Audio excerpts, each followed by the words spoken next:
Bismillahirrahmanirrahim. Assalamualaikum warahmatullahi wabarakatuh. Alhamdulillahi rabbil alamin. Alhamdulillahi hamdan tayyiban mubarakan fih. Alhamdulillahi bi ni'matihi tatimmu as-salihat. Asyhadu an la ilaha illallah wahdahu la syarika lah wa asyhadu anna Muhammadan abduhu wa rasuluhu la nabiyya wa la rasula ba'dah. Allahumma salli wa sallim wa barik wa karrim ala nabiyyina wa habibina wa syafi'ina wa maulana Muhammadin sallallahu alaihi wasallam wa ala alihi wa ashabihi wa man tabi'ahum bi ihsanin ila yaumil qiyamah. Subhanaka la ilma lana illa ma 'allamtana innaka antal alimul hakim. Allahumma anfa'na bima 'allamtana wa 'allimna ma yanfa'una wa zidna ilma. Allahumma ja'al tajammu'ana hadha tajammu'an marhuma wa tafarruqana min ba'dihi tafarruqan ma'suma. Allahumma inna nas'aluka al-'afwa wal 'afiyah fid dini wad dunya wal akhirah. Bapak Ibu kaum muslimin jamaah Masjid Al-Ittihad yang semoga Allah Subhanahu wa taala senantiasa melimpahkan rahmat keberkahannya, hidayah taufiknya, pertolongan serta lindungannya kepada kita semua. Alhamdulillahirabbil alamin. Mari bersama mengawali pertemuan yang mulia ini kembali kita memanjatkan pujian pengagungan kita kehadirat Allah Subhanahu wa taala. Pujian pengagungan yang menjadi bagian syukur kita kepada Allah atas semua kenikmatan-kenikmatan yang Allah Subhanahu wa taala hadirkan. Semoga syukur yang senantiasa kita panjatkan menjadi sebab kenikmatan-kenikmatan yang Allah karuniakan terus terjaga dan Allah Subhanahu wa taala hadirkan keberkahan di dalamnya sehingga bisa menjadi sarana untuk kita untuk taat kepada Allah Subhanahu wa taala dan untuk lebih dekat kepada Allah Subhanahu wa taala.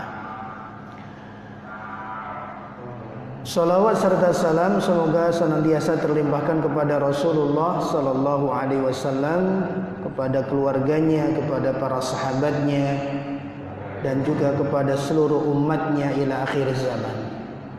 Dan tentu kita senantiasa memohon kepada Allah semoga keimanan kita kepada Nabi sallallahu alaihi wasallam, kecintaan kita kepada Rasulullah kelak menjadi sebab Allah karuniakan kita syafaatnya dan dihimpunkan bersama Rasulullah sallallahu alaihi wasallam di surga Allah Subhanahu wa taala.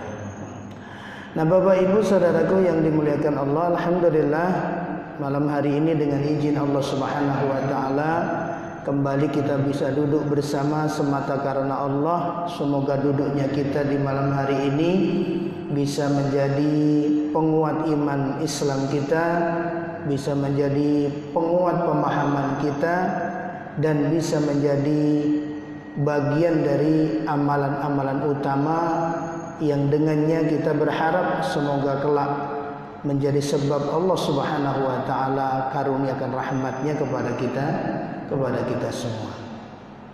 Melanjutkan tadabbur kita di juz 30. Kemarin di kesempatan yang lalu kita sudah tadabburi bersama sampai surat Al-Insyiqaq. Insyaallah malam hari ini kita akan melanjutkan surat berikutnya yaitu surat Al-Buruj. Nah, sebelum kita tadabburkan bersama dan pelajaran-pelajaran apa saja yang bisa kita ambil yang menjadi bagian iman kita kepada Al-Quran, mari kita baca bersama surat Al-Buruj. Kita awali dengan ta'awudz. A'udzu billahi minasy syaithanir rajim. Bismillahirrahmanirrahim. والسماء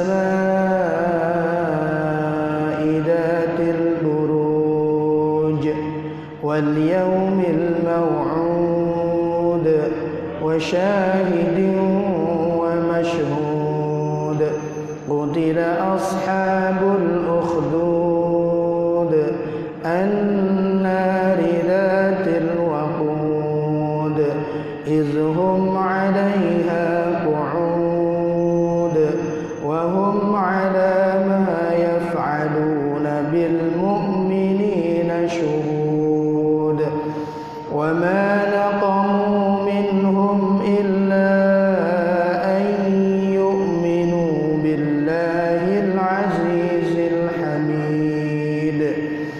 الذي له ملك السماوات والأرض والله على كل شيء شهيد إن الذين فتنوا المؤمنين والمؤمنات ثم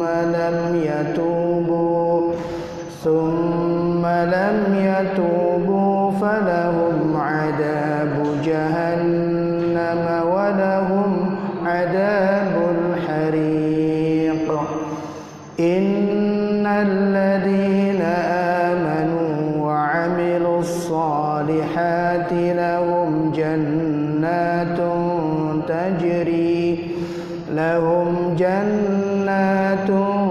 تجري من تحتها الأنهار ذلك الفوز الكبير إن بطش ربك لشديد إنه هو يبدئ ويعيد وهو الغفور الودود ذو العرش المجيد فعال لما يريد هل أتاك حديث الجنود فرعون وثمود بل الذين كفروا في تكذيب والله من ورائهم محيط بل هو قرآن مجيد في لوح محفوظ Sadaqallahul Adzim. Surat Al-Buruj. Al-Buruj artinya gugusan bintang. Mengenal sebagai pembuka dari surat Al-Buruj, surat Al-Buruj semua ulama sepakat termasuk yaitu surat yang diturunkan kepada Rasulullah sallallahu alaihi wasallam dengan perantara malaikat Jibril, diturunkan di Mekah sebelum Rasulullah hijrah ke Madinah. Dalam mushaf surat Al-Buruj ini adalah surat ke-85. Dalam penurunannya kepada Rasulullah sallallahu alaihi wasallam, surat Al-Buruj adalah surat yang ke-27 saat diturunkan kepada Rasulullah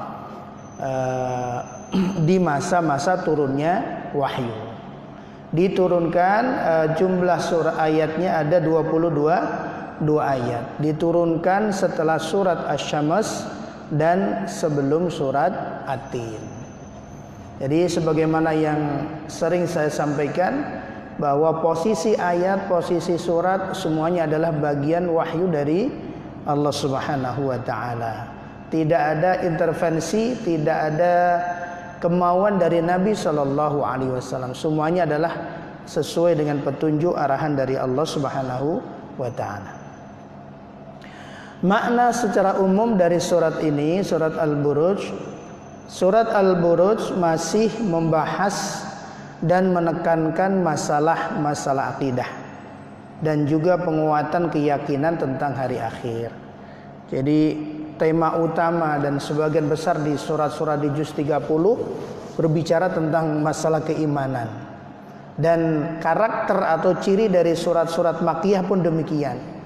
13 tahun Rasulullah sallallahu alaihi wasallam di Mekah, demikian penguatan akidah, penguatan keimanan untuk membangun mereka sabar terhadap semua ujian-ujian yang nanti akan mereka temui, ujian-ujian yang nanti akan mereka lewati di dalam menjaga keistiqomahan dalam iman. Surat ini membahas tentang kisah Ashabul Ukhdud. Ashabul Ukhdud artinya yaitu para penggali parit. Dan kita mungkin sudah pernah mendengar kisahnya. Itu nanti dikisahkan ada seorang pemuda, ada satu penguasa di negeri Najran yang punya penasehat tukang sihirnya yang sudah lanjut usia dan berharap ada pelanjutnya. Kemudian dipilihlah, dicari seorang pemuda yang cerdas yang bisa diwarisi ilmu-ilmu yang dimiliki tukang sihirnya. Maka nanti dipilihlah pemuda ini. Tapi seperti itulah jalannya hidayah Allah Subhanahu wa taala. Harapannya bisa menjadi pewaris ilmu tukang sihir, ternyata Allah Subhanahu wa taala memberikan dia hidayah belajar kepada seorang rahib, seorang mukmin yang beriman pada masa itu, yang mengikuti ajaran yang benar. Maka ini yang dimakan Allah, yaitu cerita tentang pengorbanan dan tebusan jiwa dalam mempertahankan akidah serta iman. Dalam surat ini Allah kembali bersumpah dengan langit yang menjadi ciptaannya, yang memiliki gugusan-gugusan bintang, menjadi tempat di mana bintang-bintang berpusat dan beredar. Kalau mungkin bintang bahasa kita ya planet yang ada, galaksi-galaksi. Serta Allah bersumpah dengan hari yang dijanjikan, yaitu hari kiamat, sekaligus menyampaikan kedahsyatan kekuasaan Allah Subhanahu wa taala yang tiada batas. Ini makna umum dari surat Al-Buruj. Nah, kita akan tadabburkan satu persatu dari 22 ayat yang ada di dalam surat Al-Buruj.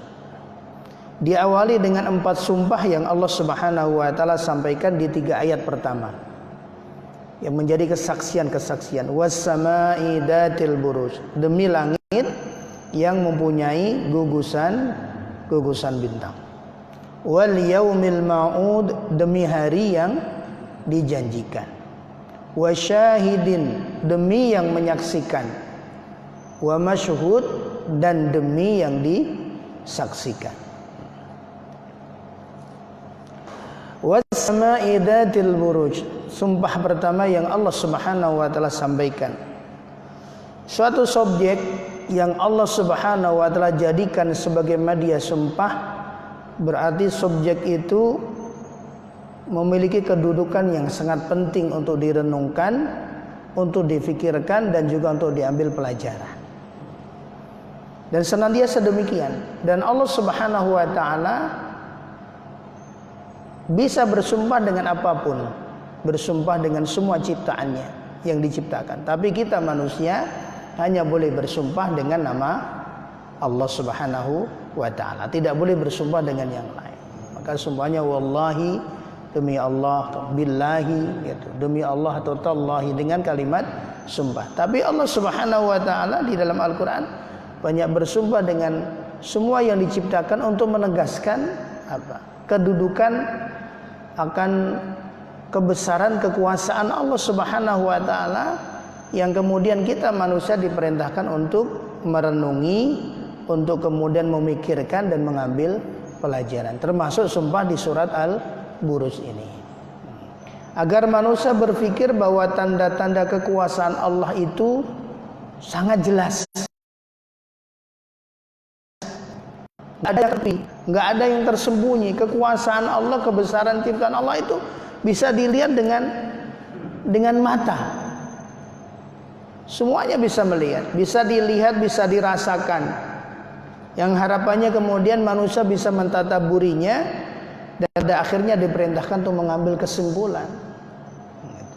Semua terlihat nyata, langit, bumi, dan semua isinya, yang menjadi bagian tanda-tanda kebesaran Allah Subhanahu wa taala.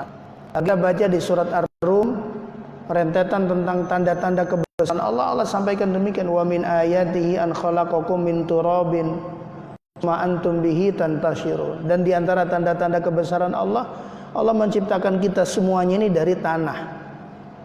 Kemudian dengan izin Allah Subhanahu wa taala membentuk satu makhluk yang berada di muka bumi. Wa min ayatihi an khalaqalakum min anfusikum azwajan litaskunu ilaiha wa ja'ala bainakum mawaddatan wa rahmah. Kemudian Allah lanjutkan lagi, wa min ayatihi khalqus samawati wal ard.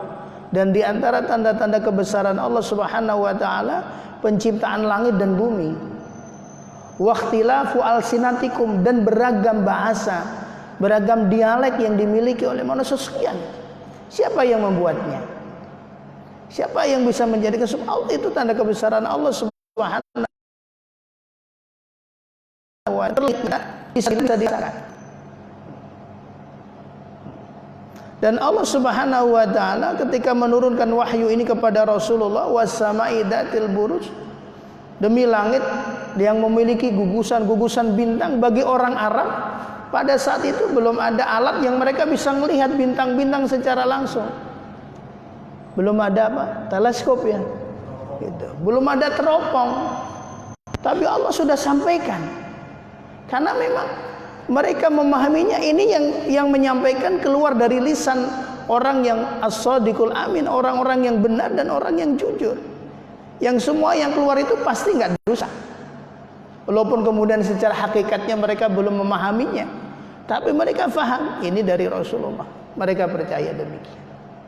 Nah, ini semuanya memberikan gambaran apa? Gambaran kemukjizatan Al-Quran, bahwa memang benar-benar Al-Quran itu dari Allah Subhanahu wa ta'ala. Al-Quran ini firman Allah,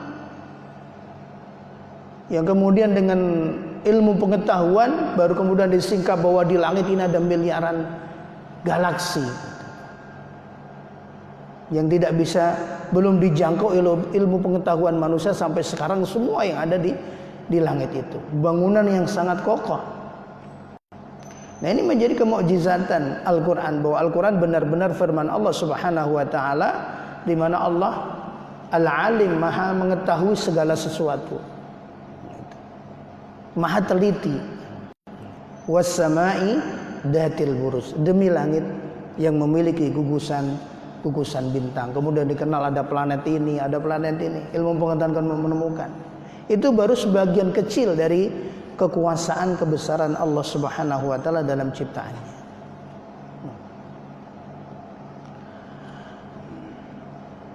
Kemudian Bapak Ibu Saudaraku yang dimuliakan Allah, di ayat yang keduanya, wal yaumil mau'ud, demi hari yang dijanjikan.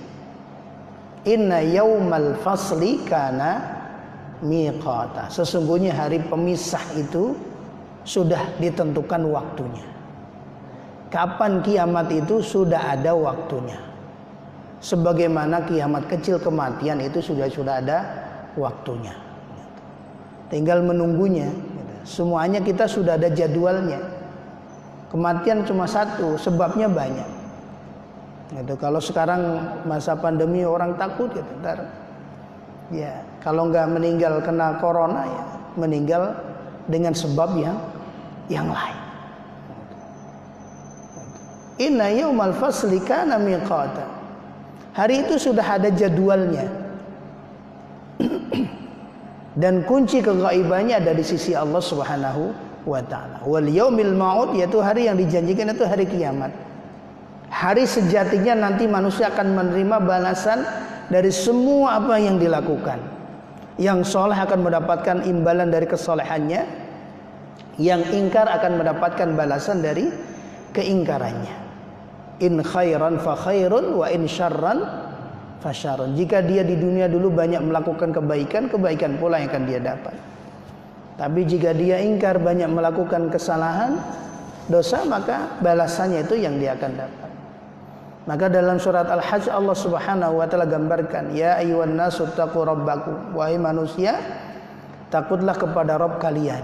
Tidak hanya orang beriman yang diperintahkan Al-Quran untuk bertakwa, untuk takut kepada Allah, tapi seluruh umat manusia. Wahai manusia, ittaqu rabbakum, takutlah kepada Rabb kalian, yang menghadirkan kalian, yang menciptakan kalian, yang memberikan rezeki, yang memberikan kehidupan. Inna zalzalatas sa'ati syai'un azim. Sesungguhnya goncangan hari kiamat itu suatu yang sangat luar biasa. Yauma tarawnaha tadhalu kullu murdi'atin amma arda'at. Di hari itu engkau akan melihat bagaimana wanita-wanita yang lagi hamil itu, lagi menyusui, meninggalkan anaknya. Jadi sudah lupa saking dahsyatnya pada hari itu. Ikatan seorang ibu dengan bayinya yang begitu kuat, yang seorang ibu itu siap membela dengan nyawanya, untuk keselamatan anaknya, di hari itu dia lalai. Saking dahsyatnya. Wa tadau kullu dzati hamlin hamlaha, dan setiap wanita yang hamil itu keguguran. Saking dahsyat. Wa taran nasa sukara, dan engkau melihat manusia seperti mabuk. Sempoyongan, padahal mereka tidak mabuk. Wa ma hum bisukara walakinna adzaballahi sadid. Tapi azab Allah di hari itu luar biasa berat gitu. Nah, ini Bapak Ibu saudaraku yang dimuliakan Allah. Wa syahidu wa masyhud, demi yang menyaksikan dan yang disaksikan. Ada beberapa penjelasan dari para ulama. Yang pertama, sahabat Ibnu Abbas, Imam Hasan Al-Basri dan Sa'id bin Zubair menafsirkan asyahid di sini yaitu Allah. Wa masyhud, yang disaksikan adalah yang selain Allah. Ada juga Imam Mujahid dan Ikrimah berpendapat asyahid wa syahidun, yaitu yang dimaksudkan apa? Manusia. Masyhud yaitu yang dilihatnya. Kemudian dari Sahal bin Abdullah mengatakan syahid adalah malaikat, masyhud adalah manusia dan amalnya. Itu semuanya mengingatkan manusia akan adanya pengawasan dan pengadilan Allah. Gerak kita, tutur kata kita, semua sikap kita, semuanya tercatat dan ada pengawasannya.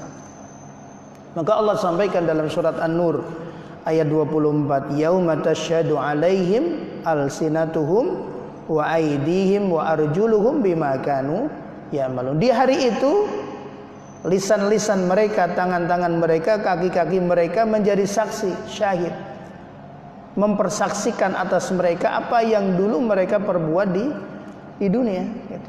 Nggak ada yang luput, semuanya terekam gitu. Rekam jejaknya jelas, nggak ada yang bisa dihapus.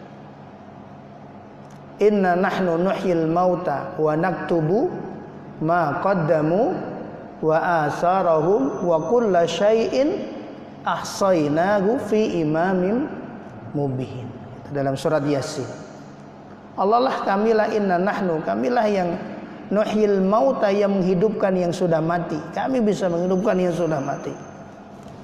Inna nahnu nuhyil mauta wa naktubu ma qaddamu, dan kami catat apa yang dulu telah mereka perbuat. Wa naktubu ma qaddamu wa asarhum, dan juga yang kemudian amal-amal sepeninggal dia yang diikuti oleh orang lain, itu pun juga ada catatannya. Yang baik kemudian diikuti, ada catatannya, dia dapat terus aliran kebaikannya. Yang buruk pun juga sama. Mereka yang mewariskan, mengkader, kemudian melanjutkan keburukannya, juga dia akan ada dapat catatannya. Mereka yang kemudian mengkader untuk melanjutkan kebaikannya, juga ada balasan pahala yang akan dia dapat. Wa naktubu ma qaddamu wa asarahu wa kulla syai'in ahsaynahu fi imamin mubin. Semuanya kami hitung seperti menghitung pakai batu-batu kecil gitu. Enggak ada yang kelewat.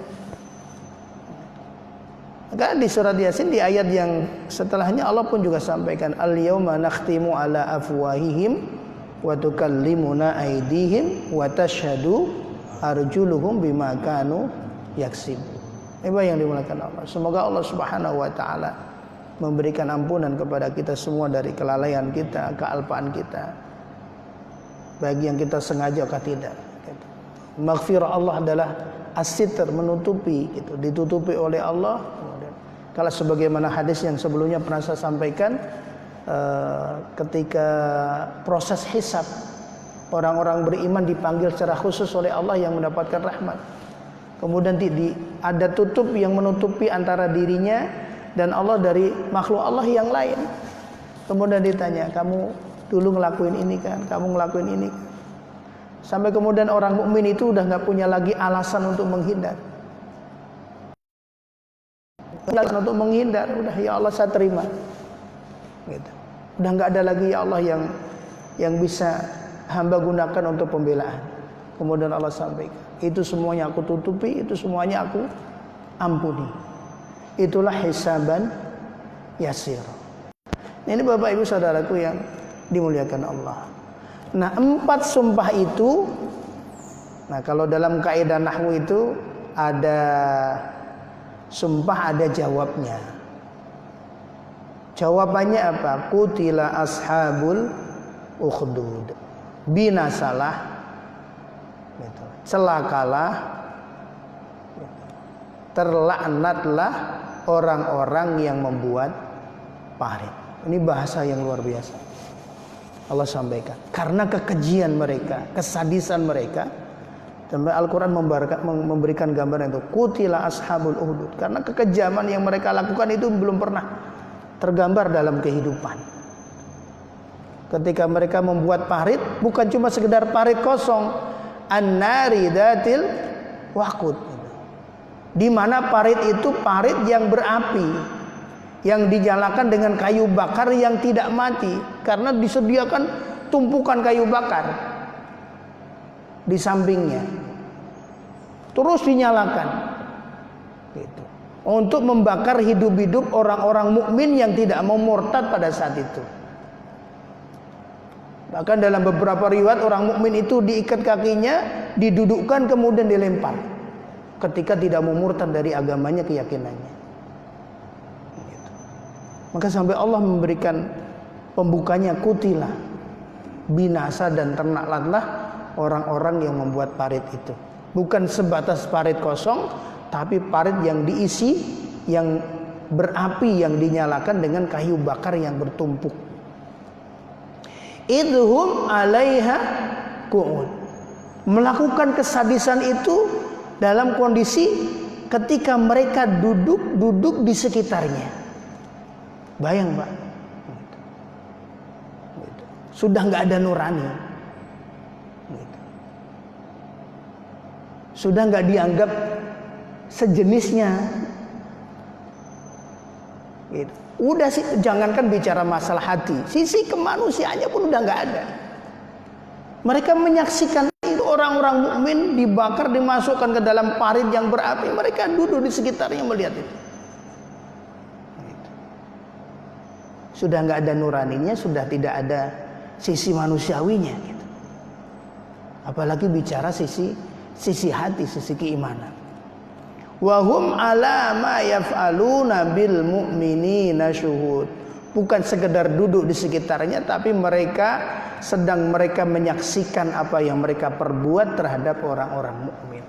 Duduk sambil menyaksikan, bersenang-senang dengan kondisi itu. Di kehidupan kita ada nggak yang seperti ini? Melakukan demikian dengan penuh kesukacitaan, dengan pesta pora, nggak cuma sekedar dulu, tapi menggambarkan segolongan orang kafir yang meneror orang-orang beriman agar murtad keluar dari keimanannya. Tapi orang-orang mukmin ini tetap teguh pada keyakinannya hingga mereka diintimidasi sedemikian rupa. Dibuatkan parit yang dinyalakan dengan kayu bakar. Kalau nggak mau murtad, dilempar satu. Sampai kisahnya terakhir seorang ibu dengan bayinya. Ibu itu ragu-ragu, kemudian si bayinya bicara dengan izin Allah. Wah ibu isbir, sabarlah, karena di situ surga Allah Subhanahu wa Ta'ala. Kemudian ibunya melemparkan dirinya di situ. Ini yang dimuliakan Allah Subhanahu. Yang kemudian sebelumnya diawali kisah seorang pemudanya, kemudian rahibnya, yang diceritakan oleh Rasulullah Sallallahu Alaihi Wasallam ketika sahabat Hubeb dibakar punggungnya oleh tuannya karena keimanannya, sampai kulitnya mengelupas, kelihatan tulang punggungnya. Hubeb bin Al-Irts disiksa sedemikian, kemudian mengadu kepada Rasulullah Sallallahu Alaihi Wasallam. Ya Rasulullah, amat berat menjaga keimanan ini ya Rasulullah. Intimidasinya, ancamannya sedemikian luar biasa ya Rasulullah. Mata nasrullah, kapan pertolongan Allah itu datang? Kemudian Nabi membacakan satu ayat dalam suratul Baqarah. Am hasibatum an tadkhulul jannata wa lamma ya'tikum masalul ladina khalau min qablikum massatuhumul ba'sa'u wad-dharra'u wa zulzilu hatta yaqula ar-rasulu walladzina amanu ma'ahu mata nasrullah ala inna nasrallahi qarib. Dan Nabi menceritakan dulu ada orang-orang sebelum kalian yang mereka menjaga keimanannya, istiqomah dalam keimanannya. Gitu. Digergaji, badannya terbelah jadi dua, disisir dengan sisir besi sehingga kulitnya, dagingnya terpisah dari tulangnya. Itu kisah Ashabul Ukhdud ini. Rahib yang mengajarkan seorang pemuda ini, yang kemudian ketahuan penguasa, dibelah badannya. Dan juga seorang pejabat yang buta, kemudian dia beriman karena butanya disembuhkan oleh pemuda ini, beriman kemudian ketahuan, dia disisir badannya pada saat. Tapi intimidasi yang sedemikian rupa tidak menggoyahkan keyakinan dan keimanan. Dan ini akan terus sepanjang zaman sedemikian. Gitu. Maka saudaraku yang dimuliakan Allah, ayat ini berkisah tentang Ashabul Ukhdud, para penggali parit. Ada riwayat yang panjang dari Rasulullah SAW yang menceritakan ini. Itu seorang pemuda, yaitu dalam hadis yang diriwayatkan oleh Imam sahabat Suhaib Ar-Rumi radhiyallahu anhu. Parit-parit tersebut bukan parit-parit yang kosong, tetapi parit berisi api yang menyala-nyala, di mana orang-orang beriman tersebut dilemparkan ke dalamnya. Apinya tidak pernah mati karena terus disediakan kayu bakarnya. Apa yang mereka lakukan merupakan kejahatan yang luar biasa. Raja dan anak buahnya telah mengumpulkan berbagai macam kemungkaran, karena terkumpul di dalamnya beragam kemungkaran. Pertama, mereka kafir kepada Allah Subhanahu wa taala. Mereka ingkar kepada Allah. Yang kedua, sudah ingkar memusuhi kekasih-kekasih Allah Subhanahu wa taala. Orang-orang beriman itu wali-walinya Allah. Orang-orang mukmin yang taat, orang mukmin yang istiqomah, itulah wali-walinya Allah. Itu man adani waliyan faqad adantu bil harb. Dalam hadis qudsi Rasulullah menyampaikan, siapa yang musuh waliku Allah menyampaikan, maka aku kumandangkan perang kepadanya. Memusuhi wali-wali Allah. Yang ketiga, bukan hanya musuh, mereka membunuh dan membakar wali-wali Allah Subhanahu wa taala. Yang keempatnya, mereka berlezat-lezat, bersenang-senang, berpesta pora, bersukaria menyaksikan orang mukmin disiksa dan dibakar hidup-hidup. Maka Allah sampaikan, kutila ashabul ukhdud, binasalah dan terlaknatlah, karena empat kemungkaran, empat kejahatan, empat kezaliman itu terhimpun dalam satu perbuatan itu. Sudah ingkar kepada Allah, memusuhi wali-wali Allah, kemudian membunuh, membakar mereka, dan mereka berpesta pora.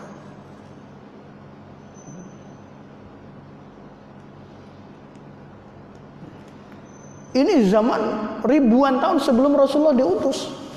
Sudah ada hal yang demikian. Dan terus akan terjadi sepanjang masa, menjadi bagian dari ibtila.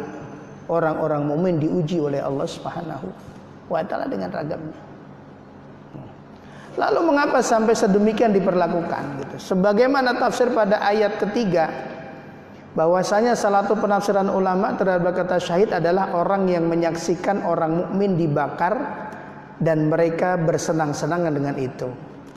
Dengan mereka lah Allah bersumpah, karena perbuatan mereka sangat sadis. Lihatlah bagaimana sang pendeta digergaji dari atas kepalanya sampai ke bawah. Sang pemuda Ashabul Ukhdud dipanah. Kemudian setelah itu orang-orang mukmin dibakar hidup-hidup. Semua itu bukan urusan yang ringan. Karenanya Allah bersumpah dengan mereka. Qutila Ashabul Ukhdud, diawali dengan 4 sumpah. Gitu. Karena kekejian perbuatan yang mereka lakukan pada saat itu. Inilah yang dimuliakan Allah Subhanahu wa taala. Maka kita nggak heran gitu kan. Dan orang-orang mukmin yakin dengan janji Allah Subhanahu wa taala gitu. Nggak ada yang perlu dikatakan. Alla inna auliya Allahi la khaufun alaihim wa lahum yahzanun. Ingatlah kekasih-kekasih Allah, wali-walinya Allah itu la khaufun alaihim, nggak ada rasa takut ada pada mereka. Gitu. Walahum yahzanun, dan mereka tidak pernah bersedih. Karena apapun yang menimpa mereka itu ada imbalan kebaikannya, ada aliran pahalanya nanti di sisi Allah Subhanahu wa taala. Enggak ada yang mereka takutkan.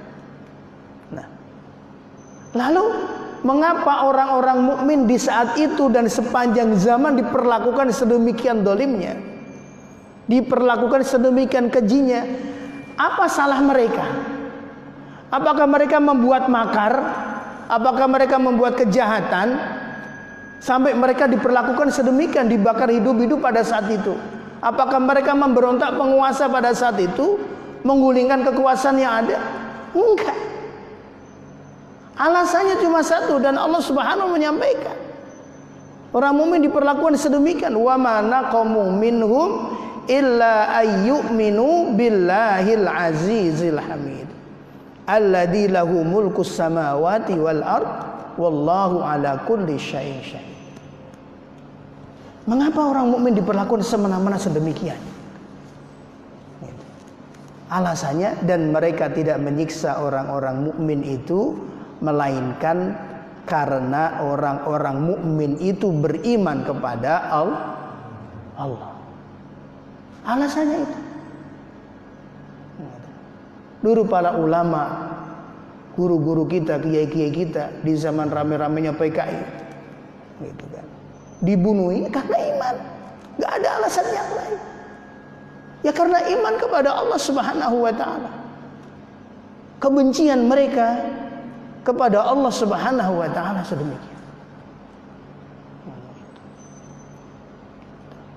Wa ma naqamu minhum illa ayyuminu billahil azizil hamid. Alladzi lahu mulkus samawati wal ard wallahu ala kulli syai'in syahid.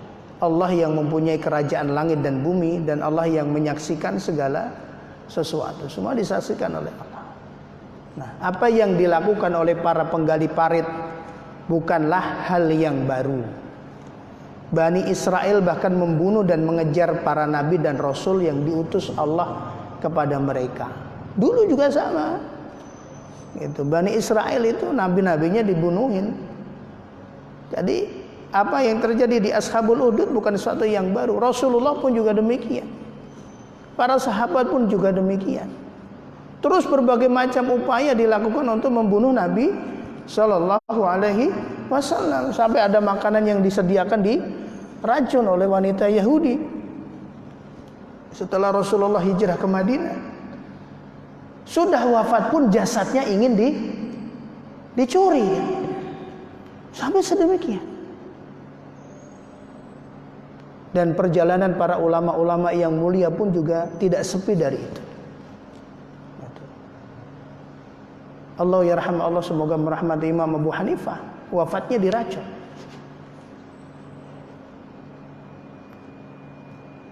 Dan tidak sedikit ulama-ulama yang mulia sedemikian karena keistiqomahan mereka dalam iman dan kebencian. Dan tidak pernah mereka membuat makar, tidak pernah mereka menghasut, gitu, untuk membenci siapapun, untuk memusuhi siapapun. Tapi saat mata-mata karena mereka beriman kepada Allah, menegakkan kebaikan, mengajak kebaikan di tengah kehidupan. Hal seperti ini akan terus terulang sepanjang waktu, karena dalam realita akan selalu ada tokoh antagonis, gitu, yang memusuhi risalah yang dibawa oleh utusan Allah dan kemudian diimani orang-orang mukmin. Akan selalu ada itu. Gitu. Makanya kan digambarkan dunia ini panggung sandiwara, gitu. Ada pelaku kebajikannya, ada pelaku kejahatan, gitu. Kalau bahasanya ada antagonis, ada protagonis, gitu. Ada pelakunya, pemain yang baiknya memerankan kebaikan, ada juga yang memerankan kejahatan. Nah, orang-orang kafir yang dengki iri tersebut tidaklah berbuat keji dan menyiksa kaum mukminin kecuali hanya karena keyakinan orang-orang mukmin yang dipegang teguh, gitu. Ini alasannya cuma itu satu. Tapi Allah Subhanahu wa taala menjelaskan di ayat berikutnya, innal ladzina fatanul mu'minina wal mu'minati summa lam yatubu falahum adabu jahannam walahum adabul harik.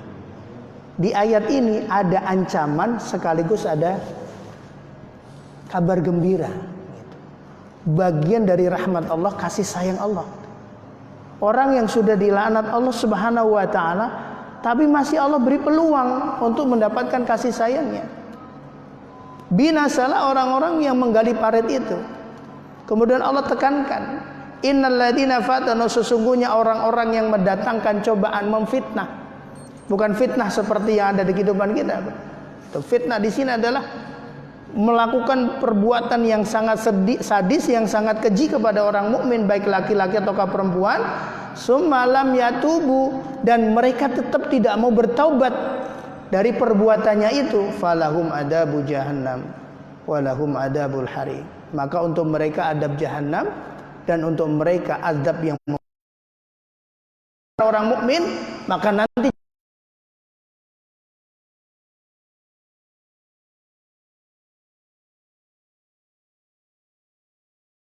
bayang Pak, sadisnya kayak gitu, kejinya seperti itu, Allah masih kasih peluang. Mau tobat, Allah ampuni.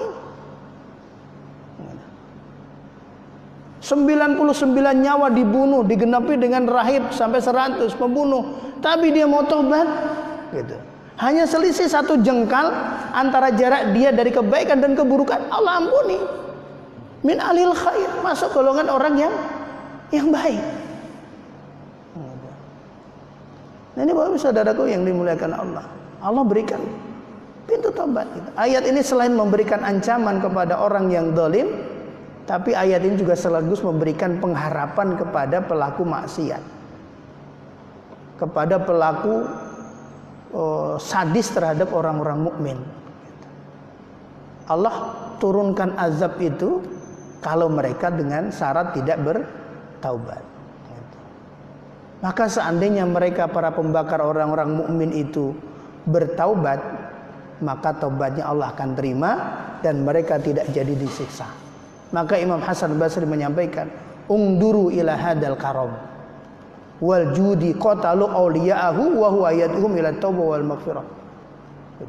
Kurang apa kasih sayangnya Allah? Coba perhatikan, lihat kebaikan dan kedermawanan Allah Subhanahu wa taala, kasih sayang Allah. Mereka telah membunuh, membakar wali-walinya, membakar kekasih-kekasih Allah, sementara Allah mengajak mereka untuk bertaubat gitu, dan memberikan ampunan gitu. Maka Allah sampaikan, qul ya ibadiyalladzina asrafu la taqnatu min rahmatillah. Ya Muhammad, sampaikanlah kepada hamba-hambaku, wahai hamba-hambaku, jangan pernah sekali-kali berputus asa dari rahmat Allah gitu. Maka Allah sampaikan dalam hadis qudsi, ya ibadi la ataitum, wahai hambaku, jika kalian nanti menghadapku dengan sepenuh bumi ini dosa, summa laqitani la tusyriku bihi syai'a, kemudian kalian menemui diriku tidak mempersekutukan diriku dengan satu apapun, aku akan datangkan sepenuh bumi ampunan. Selama mau bertaubat, mau kembali, mau menyadari kekeliruan, mau menyadari kealpaannya, mau menyadari kesalahannya, Allah sediakan ampun. Ini luasnya kedermawanan Allah, kasih sayang Allah Subhanahu wa taala. Ini Bapak Ibu yang dimuliakan Allah, kita cukupkan sampai ayat ke-10 gitu. Bagaimana Allah perilaku yang sedemikian sadis, tapi Allah masih kasih peluang. Kalau mau tobat, Allah ampuni, enggak Allah siksa. Tapi kalau enggak tobat,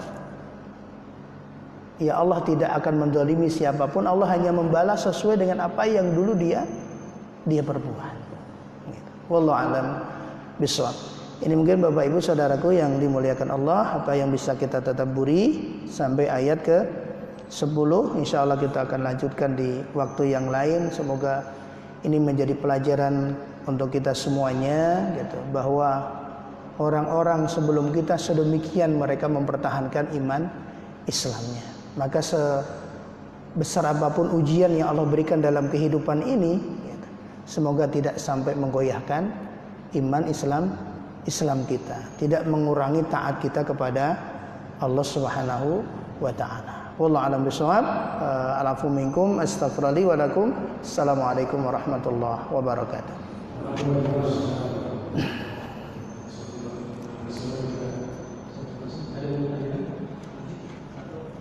Oh iya, monggo. Iya. Taubat sesuai dengan syariat itu taubat yang seperti apa? Iya. Bismillahirrahmanirrahim. Jazakumullah khair. Allah Subhanahu wa taala sampaikan dalam satu ayatnya, ya ayyuhalladzina amanu tubu ilallahi taubatan nasuha. Ya Allah, wahai orang-orang beriman, bertaubatlah kepada Allah dengan taubat yang sejati, yang sebenar-benar, nasuh, taubat yang tulus.